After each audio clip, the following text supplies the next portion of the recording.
Welcome, welcome back to Crafting a Meaningful Life. Do I have a guest for you today? I know I say that all the time, but this time, it's really real. Okay, this is like the most amazing guest. And prior to coming on the podcast, we were talking, and I said, well, so tell me where you're from. And she said, the Czech Republic, it's built upon this grid of stones. Do you know anything about stones? And I said, a bit.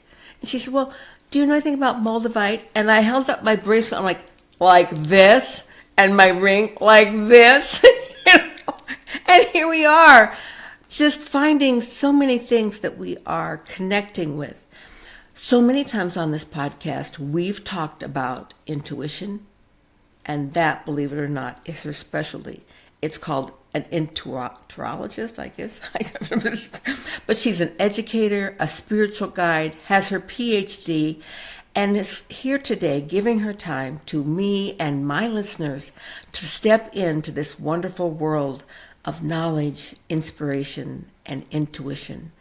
Lenka Schulze, welcome onto the show. Thank you, Mary. Like we were talking earlier, we waiting so long to get here today, and we finally here. And my favorite day, which is 13th, and it's a number of the feminine energy. Yes, absolutely, yes. It is. Yes. Yes. Every time you open your mouth, I think, oh, we could talk about that. Oh no, we could talk about this. But there's so many things that I want you to talk about. When I first found out about you and that there was such a thing, am I saying that right, an intuologist? Mm-hmm. And what is the definition of an intuologist? Intuologist is a person who loves intuition, studies intuitions, and educates about intuition. Wow. Okay. I like that. I love that. Because to be honest with you, I talk a lot about intuition, but I've never studied it outside of myself, outside of my brain, that I sit, meditate, try to understand what's going on as I receive things, when I make things up, and what is what. But to talk to someone who actually has studied this for so long, I'm just thrilled to have you on today. All right, so tell me a little bit about your background and what led you to be an intuologist. Very good question. So I came from back then Czechoslovakia, and it was a time of communists. So I was gifted with an empty vessel, which means I was not subjected to religion because it was illegal, right, to practice religion. Yeah. So if you don't have something that is kind of put on you as a belief system, and I call it the BS, you create your own. You are becoming the empty vessel. And so just because I was always a curious child and wanting to know things, especially kind of like the unknown, it was a very natural for me to expand to these questions into these realms, if you want to talk. But I really didn't know what I was doing. As a kid, you just kind of go with the flow. Yeah. And because we didn't had religion, then it's a natural quest of what's out there. And what was out there was the healers, it was the tarot readers, it was the fortune tellers, things like that. And I was just always kind of excited about that. Intuition was not something that was in my mind, like, oh, I want to learn about intuition. It was that guiding light that is kind of guiding you. Like, for example, when I was 12, I said, I will never stay in this country. I'll go somewhere else. And everybody was laughing because during communism, you couldn't leave. Right. My grandma's house was half in Poland, and you need a visa to go to Poland. So me saying it like I won't live there, they'd be laughing like, yeah, okay. They called me Alice of Wonderland. Okay, she's here, she talking about. But here I am. So somehow I knew something from my soul that wanted to experience in the future. But that's kind of how it played out. And when I came to America, that was a big shock to my system because you have on a dollar bill, the God we trust, the President of the United States saying we the God we trust, and God bless America. That's what I want to say. God bless America. So it's very confusing for a person who's coming from a completely different belief system into a country, evolved country, and your whole world is just like shaking up. Like, okay, so what's going on here? And of course, again, because I'm curious, I start delving into this. And I saw that there's just so many people who blindly, completely not even understanding that intuition, they believe that intuition is something to be scared of.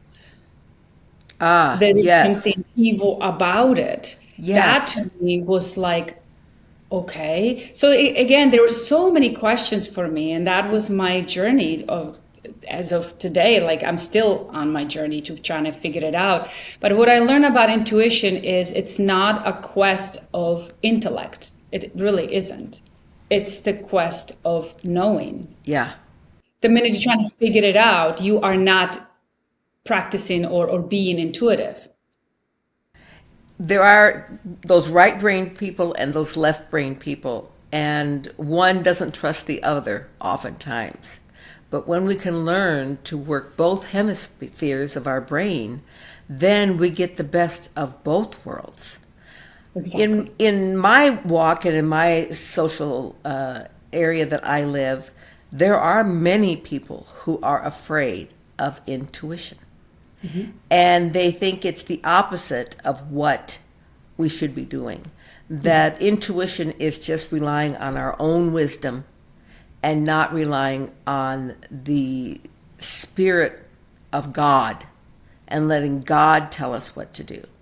Mm-hmm. And that never quite sat right with me. I just always felt like I wouldn't be sent here blindly.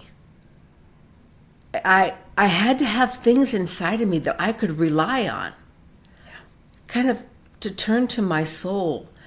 You have some interesting ideas on what a soul is and how we come to connect with our souls. Mm-hmm. Well, earlier we were talking about purpose. So a lot of people go in with the purpose and legacy, and they kind of go in with that human aspect of our existence, but they're forgetting that the human aspect has nothing to do with the soul necessarily. The soul has completely different agendas. So you think that, having this career and the many followers and traveling the world and whatever your accomplishments are, that's the purpose. It really isn't. The purpose is inside. And I feel like we live in like a double world, double lives, where we have one foot here and one foot there. And in order for us to find that peace is to harmonize these two things, where the soul eventually have the ability to fully express the personality. Yes. So the personality, because I believe that as we journey through many lifetimes, our personality, that it's not that whole, you are not nice or not nice. That's not what I'm talking about. It's kind of that whole, you're very sensitive and you are the take carers, or you are the go-getter and then the initiator and things. So those really deep ingrained things that you cannot ignore. Those are the traits of the soul, right? And so that carries from one lifetime to another. So it's like I'm sometimes wouldn't it be nice if I could be a little bit of Mother Teresa? And then like, no, you can be, because you're not Mother Teresa. It's like we like certain traits from other people. And we want to like, I like to be like that. But Tinkerbell actually has a show, like the whole 1 hour about she wanted different talents from these other fairies. And in the end, she realized she can have other talents because she already been born with the one she has, and that's what she's supposed to be doing. So if we realize that it's already within us, we just have to kind of uncover. And I was watching you yesterday on YouTube, and you said something really beautiful. You said, the things we hide is the magnet for others, right? So once you open up the closet with the skeletons, then the skeletons are the gifts. Yes. That is... Yeah, my listeners know all about my thought process on that for sure. Yes, and I kind of really, I'm like, yeah, she's right, because so many things I have been hidden, especially about intuition. Now we talked about I started with food and I thought, oh, I'm going to be just doing food for a living, and then the soul was like, no, you're doing something else. But it was just so much more safe because I didn't have to be out of the box. I didn't have to explain exactly what I'm doing because it was very self-explainable. You make food. Okay, Yeah. great. It's very simple, but no, my soul decided to be very complicated because the world that I work in doesn't have necessarily logic. It doesn't have a vocabulary to satisfy your intellect. It just has the world of feelings and sensations and visions, and depends how you are wired. And it's very hard to explain to people that world is so much more exciting, actually. Because once you tap into it, and then you can bring it down through your personality. So it's just like if you have these high voltage values, or like kindness or compassion or joy, right? Those are very high vibrational elemental feelings or archetypes. And when you tap into it and you in your meditation, like, oh my gosh, that feels so good, I want to bring it down to earth. That's what I'm talking about. That's what I'm talking about, where we can align the personality with the soul and we become kind, compassion, joyous, and all these beautiful things that is in that subtle world. It always has been there, but for the 2000 years, we were putzing around in anger and jealousy and envy and depression and all these other things. And we constantly inviting them over. We constantly opening doors, and we don't like them. Get them out, invite the other ones. But that takes a lot of conscious programming, reprogramming of the things that we have been doing so automatically for so long. And I think that is one of the things that we've seen in society, is that there's this mantra out there that joy and happiness and love, connection, oneness, those things are found. You get to have those when you get the other things. That the other things are the pathway to those things. And so like, well, I first have to be an overachiever, and I first have to graduate college. And then the next thing on my list is I have to have a great career, and I have to have 1 million followers on social media. That's a mandatory thing for me next. And then I have to make a certain amount of money, and that will lead me to this connection. One of the things I think it's very interesting about both of us is that we both started our lives in the world of food. Yeah. And I loved every day I worked in food. I really did, until I didn't. Right? And then what's next? And I realized that one of the things I loved, Lenka, about food was it allowed me a connection to others. I would make food for you, and I would serve you, and you would have the best time at your party. And I loved that. Yeah. It, in reality, had nothing to do with food. It was a great means for me, and I loved it. But then I began to realize, I don't need that piece anymore. I mean, I can step away and retire from that career and still be focused on connection, oneness, kindness, joy. So I have some thoughts on my purpose. I'd like to know how you guide people to finding their soul's purpose. Because I think every single person I've ever talked to, I was at a women's gathering last night even, and there's this thing around the room about, I'm not quite sure what I'm to do. And I can't wait for it to get to my turn, because, well, it's not about what you do. Before I answer that, I'll go back into your world of food. And what I also love about food is the connection to the divine intelligence, because all the food comes from God, right? If it's the apple or the rosemary or the chicken, and that is a vibrational frequency of something. So creation is a vibration of frequency of love. So when you're working with food, you're really working with creation of love, of the creation of God. So unfortunately in this country, for the last 50, 70 years, it's going downhill, and finding that pure creation coming out of your backyard is much harder.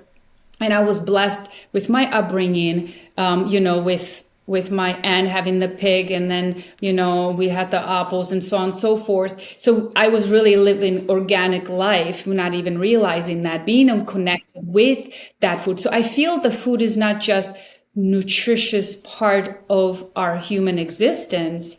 I feel it's the connection to the divine intelligence. And if we are tapping into that divine intelligence, that is a one element of intuition, because if we are around that divine intelligence of food, we automatically, we're not even thinking, we're going to be drawn to certain food for certain reason.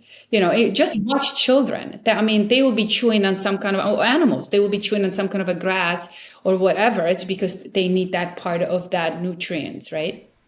Right. So we are so disconnected, unfortunately, from that. But I feel that that's part of why we are drawn to something. We are drawn to the creative aspect of God. Yeah. Yeah. I'm 71, so I was born in 1953 and watched my mother, and I didn't understand it until I began to put it through my process brain later, that I watched her growing up. And every day of the week, she had something. Monday was laundry day. Tuesday was ironing day. Everything had to be ironed, And then Wednesday was this day, and this was this day. And in the middle of that, of course, she's cooking 3 meals a day and taking care of the half acre of garden. And then, Mary walked down and get the eggs from Aunt Neva, and then go out there. And then, Uncle Lloyd's going to have some cream for you. And, and I look, her entire existence was providing food for her family. So when convenience foods started to come along, it was like a godsend to her. There's a TV dinner. I just have to put it in the oven. There's soup and it's in a can. There's milk and it's in a carton. And she was the generation that just ran faster than you can imagine from that connection to the earth, even though she had been so connected, away from it, because that gave her more time to do something else, to live. And so I started off in that realm of just convenience food and shopping in the middle of the store, or fast food. And then when you finally get in touch with your soul, you realize a piece is missing. And I think that stepping into what is my soul in want of? What do I want for my soul? Yeah. So going to that question and now answering, how do you know what your purpose is? I wish that we had a manual when we came to Earth, but we kind of do. Unfortunately, we are being raised with very busy parents and just a society. But if we look in a more cultures that are still very hands-on, they know exactly what this child came here to do, because they just pay attention. Sometimes it's their intuition as the mom and the dad and the grandparents. They already know what is in it just intuitively. But if they don't, they watch that child, because the first 3-4 years of your life, you are in the soul essence. You don't have your personality baked yet. So as long as the parents step out and just let you be without giving you answers, like this is a cup, this is a light, this is this and that, just let the kid tell you what it is. It's a vibrational frequency of a blue, blah, blah, blah, blah, blah, and it will probably come up with some crazy answers, and it's going to blow your mind. But we pretend to be so much smarter than our children. Then we tell them. So then you tell them what to do, right? But if we really just play around and let the child be, and you watch, is like, for example, I remember my brother, he was notorious of taking things apart, notorious. And he still does that. So he was the tinker, he was literally one of those, he wanted to know how things work. And it would be radio or whatever. So my mom would have to hide it. Or somebody would be in the kitchen cooking or whatever this is, or gathering things, So it's just, or helping, like constantly. So you could see where the traits are. So when I have clients, I ask, if your parents are still around, can you ask them how you were when you were little, before you went to preschool? And they would be some answers, but majority of them don't. So they've been already programmed so deeply. So that is very sad. So if they don't remember, then it would be one of those, if you can do anything in the world, you will have all the time. What book would you pick from the library? What movie would you watch? Where would you go? What are you wearing? What are you watching? What's around you? What decor is around? What plant? Like, everything will give you some kind of symbolism, because we on the soul level, the intuitive ways, we don't work with words. We work with symbols. So everything is symbol. So you will see, like, if you sit and watch around your house, you will be like, oh yeah, for example, everything Egyptian, like you would have, certain things from that era. You would love those movies. You would be drawn to those kind of costumes in Halloween or whatever, and look through your time frame. When did you been around it? So that's kind of, or on vacation, you go to the Mediterranean, and you're like, I could live here. Well, probably because you've been there many lifetimes. So that's probably something that is in you. And so that would be a good hint. And then the other question would be, if you could do something and you would do it, no matter what, for money or no money, what would that be? So some people just like to support others, literally be in the background and not being seen or heard, but have a joy of helping others. And so it looks like, your life, that's your purpose. Some people could judge that, but supporters are even in nature. And, if you watch all animals, not everyone is a lion, I happen to be a Leo. I happen to be a lion, but surprise. So if we see nature, we could see also ourselves. There's nothing wrong. And yes, a lot of people say, well, there's a karma and this and that. And, I can't answer to that because I don't have the answers to it. And you don't either. Nobody really does. If they say they do, they're not telling the truth. They have their own truth, but they can't claim it as a truth. So there's just so many areas, multidimensional existence out there with so many different answers, and every answer is correct on that level of consciousness, on that level of question. So as you personally have walked through this process, Lenka, what have you come to is your soul's purpose? My soul, I believe that I came here to reawaken that intuition in others through heart-based communications. And this is not easy, just like we spoke before. People have intellectual questions, and I can feel that. That's not going to do anything. But if you have those deep desires, and if we do that for one another, we really do become transmutational agents for one another. So we all hold the keys to one another's evolution. So I love that. Will you say that again? That's really profound. That I want everyone to hear that again. Listen up. So we are keys for one another to open the process of evolution. Yeah. And sometimes you walk into somebody's presence and they not open, but what I see on an intuitive level is it's open somewhere here, like somewhere here. It didn't open up here yet. So it's like it will open up. It's already is waiting. So that seed is already planted. That scratch on the door is already there.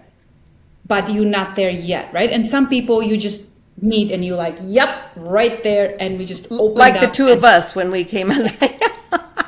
Yes, and you know, like, yeah, oh my gosh, we both leave and we feel fulfilled. We Yes. feel both our buckets are full to give others, and that's kind of where you already know. But even the difficult interactions are exactly that. But there's a difference between constantly knocking on somebody's door and forcing them to be open. That's not the point. But what also is fascinating is we get opened up also by different areas in the world. So for example, you were drawn to Kilimanjaro.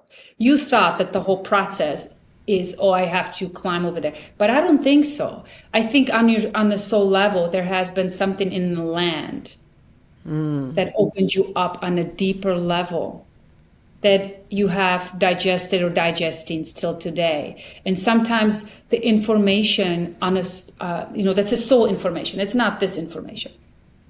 Is so profound that it takes years to digest. And so it's almost like that Kilimanjaro gave you so much, and it's going to take you 5-10 years to step into that greatness that you have been privileged to be experiencing. So some people thinking, oh, I have to do this because no. Your soul wanted something from that aspect of the energies. Yeah, it's been 5 years since I summited, and I still am learning things. Things come to me like, that's how it was. I really sat down, and I think that we have the opportunity to learn so much from just how our life is the greatest teacher. But we have to take time to ponder it. Yeah. What was the lesson here for me, and what did I learn? How did I grow? What could have been my purpose to doing this? How do you think people know if they're living in their soul's purpose or if they're not? It's very simple. Oh, okay. I like it if it's simple. Okay, give it. Your body will tell you. Your body is a divination tool. That's it. So if you, and this is the thing, that body, the body is like, obviously we are what now, 90% of water. It's pretty high. So your body will tell you exactly how you're feeling in each moment, in each areas of your time. So if you are in this particular, okay, so I give you an example that I think I wrote it in my book too, is that, there's a lady who is in a relationship and she has all these aches and pains and every disease you can imagine. I mean, it is not a good existence. And then she steps into a arena with her grandchildren and all her aches and pains are gone. But she doesn't know that. She doesn't know that because she doesn't put any attention into that moment because she's so into the moment. So, but when you recognize it, if somebody else recognizes, how do you feel in certain time of your life?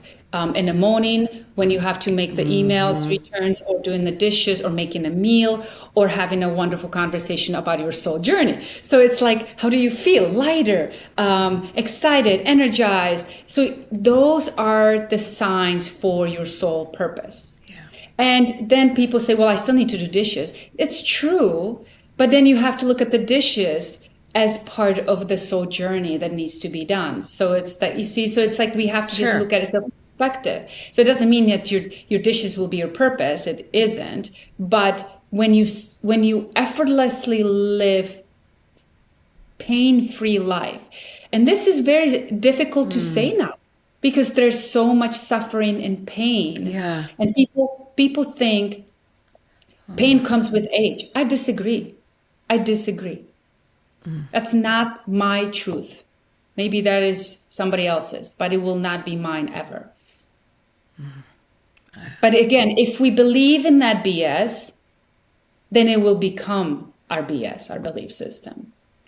So we can always create new realities, and we can start saying, like, I choose a pain-free life. And it is possible because the Creator made me that way. I do not believe the Creator made me faulty of dis-ease and pain. But it is sometimes, like you said, the journey, because we lost our soul compass, and the soul will guide you into that existence.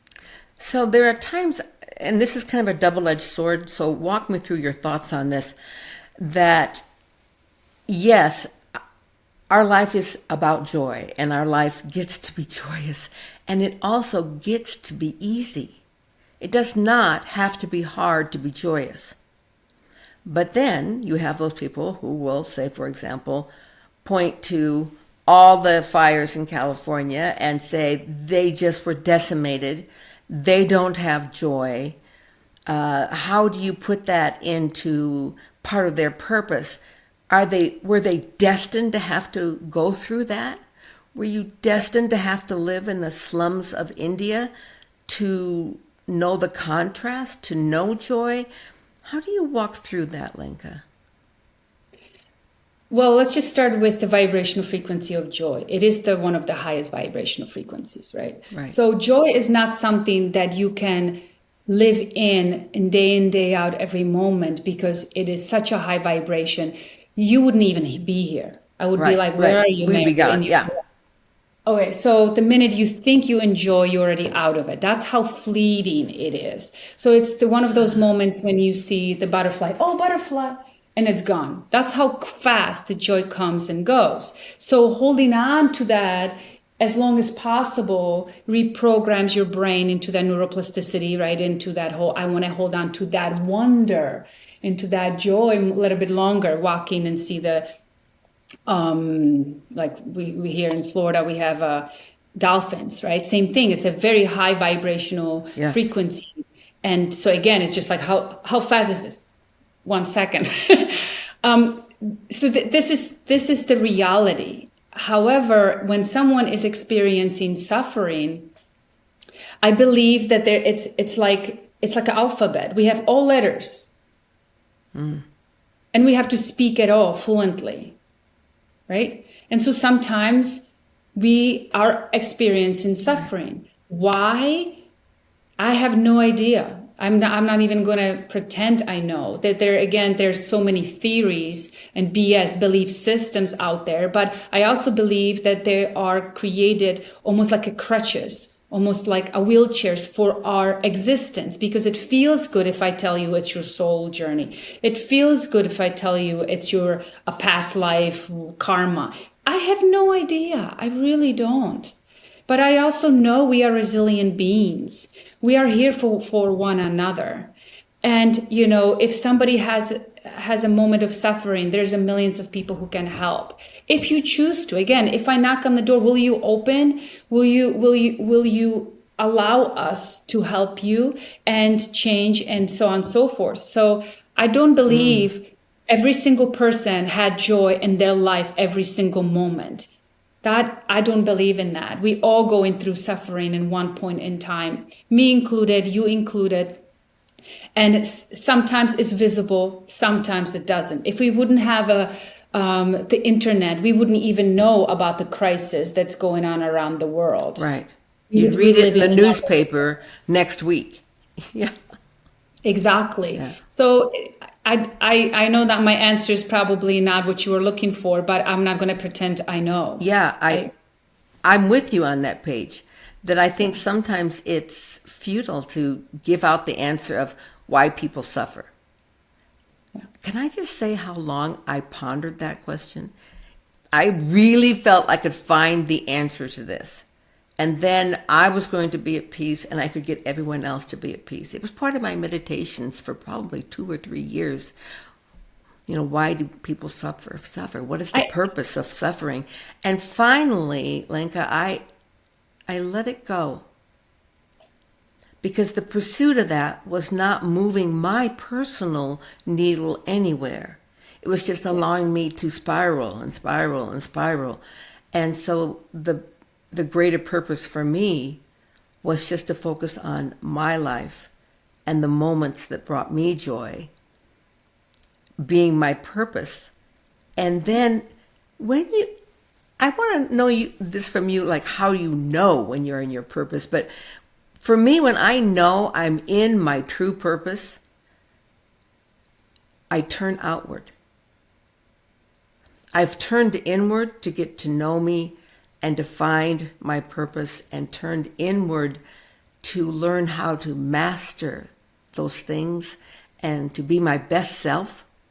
And when I am there, then I begin this process of turning outward. I want everyone to be there. And you begin the gathering and the sharing and the giving and the receiving. And you know you're not there if you want to keep it all for yourself. You know that's not the place. And that's where you have come to one of your greatest purposes, is to share this knowledge you have with others, to allow them to step in to their soul's purpose.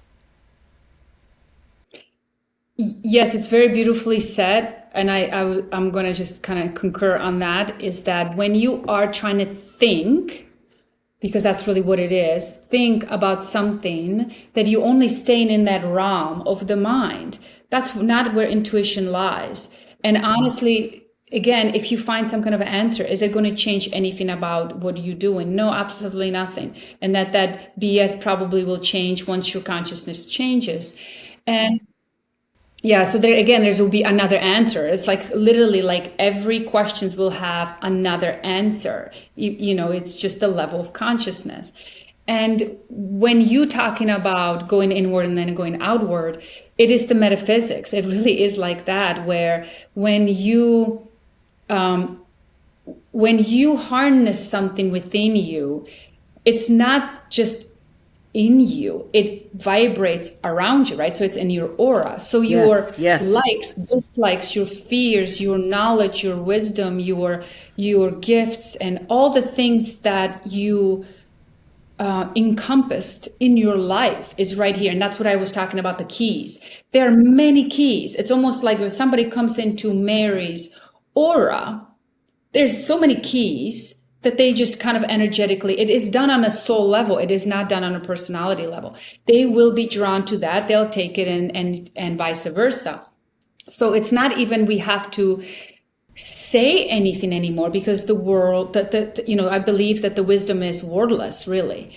The more you're trying to talk, the more you losing the essence of the truth. So it's just like, if somebody can see you, but really see you, that's all they need. Because then they almost like a copy and paste you, whatever they like, to their aura. So we are one another's blueprints, right? So we have our blueprint and we kind of like changing the rooms around how we like it, because somebody has something else that we like and we want to enhance. I really feel that's the evolution. It really is. We cannot go there by ourselves. It's all for one and one for all. Like, we really are not going to the next level with all our brothers and sisters. We really can. So like you said, if you harbor it inside, that's going to just implode in you. You're going to get sick, and you're not going to get any more, because that's just how it works. People say to me, what is your vision for this life? And truly, truly, Lenka, my vision is that of oneness, not sameness. That's no one's after sameness. The last thing we need is a planet full of Marys. No, we would not. Yes.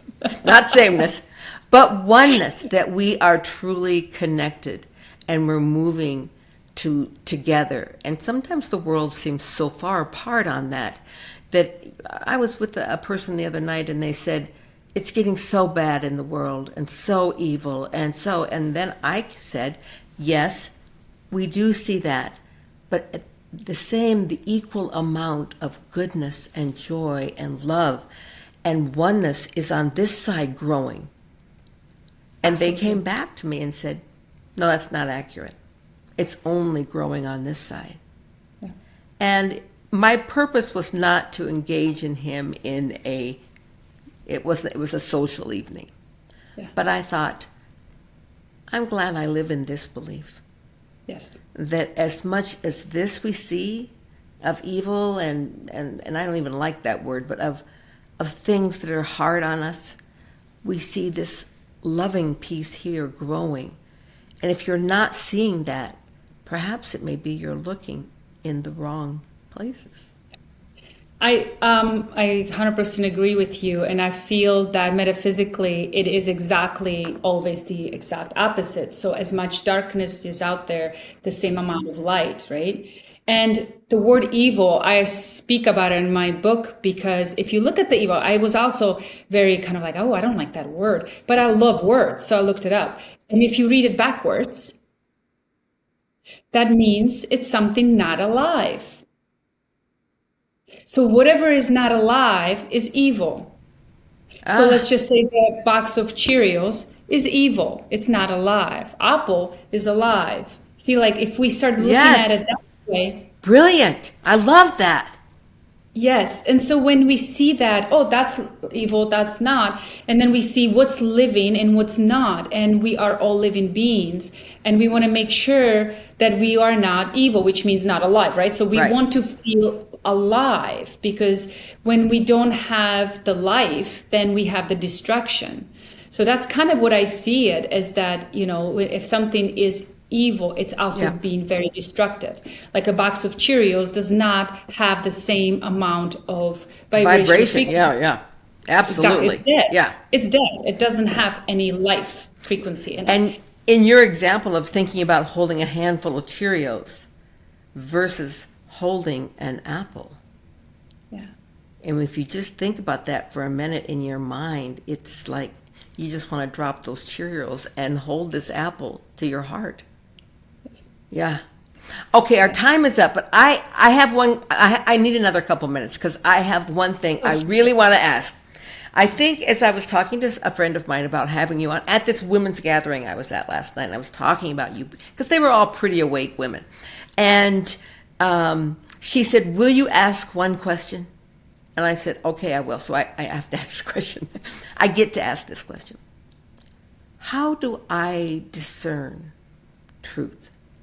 When someone's speaking to me, I'm talking in a direct conversation, or something I hear on social media, or someone's trying to sell me something, or how do I discern truth from deception? And can we use our intuition for that? Mm-hmm.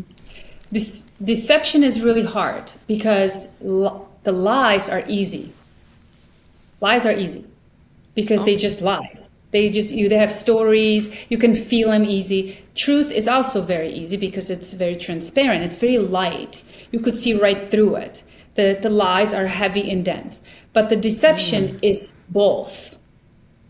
So what that means is, if you're talking to someone, they will have some truth and some lies, some truth and some lies. So let's just say the politicians, they will have an agenda. There's 30% truth, 30% lies, something between. And so it's like the filibusters, right? So there's a good law being passed, but filibusters in it. So that's the evil, right? That's the lies with the truth. And then they package it up, and that's called discernment. So yeah, it's kind of tricky. I'll tell you, I don't think I've ever thought of it like that, but that's like spot on. Yeah, so I think if we want to become a little bit more aware of discernment or the deception, is to sense it. So when somebody says something, you feel an ease, and then something comes, and then you go like, and then, so it is about the vibration of frequency. Okay. For me, at least. Yeah. So you can feel it. And if they have a lie in it, don't package it up like, oh, they bad people, because I think that, we don't even realize statements, anything from food to doctors to cosmetic, they all full of deception. They mean well, but then they take something in it, and then they tell you it is organic, but it went through a process that took something so organic, and they took something out of it. They call it organic, but then they call it the truth. It isn't. It's already a deception. So especially in that, I find it so fascinating in that cosmetic industry. Yes. How educated people, can tell you, oh, this is organic. Look, it has everything from nature. Yes, but you took that one part out that become potentially toxic if you take it. So they took the truth and make it deceptive. So answer to that question is not that simple, but I feel that where we're heading, we will have a different kinds of currency, and the currency will be transparency and integrity and the truth, of course. So as long as you are having those three things, let's say they probably more, you going forward, rest of it staying behind. And it's up to us to discern that product, that politician, that teacher, that group. They are not lying, but they're not truthful either. They are deceptive. They do not know yet. And so I think also where we can help one another is if we lift the veil of duality, we could see the light. What does that mean? Well, the left brain and the right brain, you talked about in a before. So in the middle, you have the third eye. Yes. So this is the uni. I always think about the unicorn, when the uni, he had the one vision. He was actually the symbol of the peace and love and Yes. joy and harmony. So we become back into the unicorns. Our minds will be uni. We will take these two sides and make it one, where we're not going to care about you are having a bad day or you dressing inappropriately, because we don't really going to care about the duality. Who makes the duality? The human mind. But the spiritual realms do not care. They don't care. So there is a truth in the human world. Let's say the conception of a child, right? There's a human truth to that. And then you have in a spirit world, no such a thing as a sex, because it's autonomous, right? So in the world of spirit, there's a different truth. But we can't take that truth in this realm and make it something it isn't. That's a deception. That is truth and lies together. Mm-hmm. So again, we have to know when we answer in the question, what is the question? What is the mind of the person? Where is it? Like, which realm is it? Because every answer will be correct. It depends on the question. I'll tell you, that is eye-opening, third eye opening. When you said that deception is different than a lie. The weaving of the two together to deceive someone. Mm-hmm. Yeah, that is definitely not a lie. That's the opposite. That's not good. But that process of thinking that and trying to discern that is pretty phenomenal. And the gift of being able to know that kind of intuition is inside of each of us, that's the gift that you are offering. The information, the knowledge, the gift of certainty that we all possess, the intuition to know. We could talk for another hour, you know that, Lenka. My time is 10 minutes past, but that's okay. To all of my listeners, this being able to discern, the gift of intuition, to know your purpose, to know that you're walking in alignment with what you were meant to be. We have so many more things to talk about. She's probably going to be a guest again. But in the meantime, you can find out more on your own. You can spend time with Lenka by going to all the resources that we've put at the end of this podcast. There's links to her LinkedIn, to her social media, to her Spotify, to where she's doing talking. And I went on and listened to some and just walked away with so much knowledge just from spending an hour listening. And then she has 3 books, and we have the links to her Amazon books there. You can connect with her. You can just take advantage of her wisdom. And I think, Lenka, the gift that you have more than anything to offer someone, and this is just from me listening to you in your own words, it's the gift of peace. When I listen to you and your words, I just seem to be able to take a breath and to breathe and to say, I got this. And we're going to walk through this together. I am not alone. We are together. We're one. And that there are so many places to look for answers. And you have a chunk of them. So thank you for spending time with us today and to bringing us peace and the hope that we are all walking together. Crafting a meaningful life.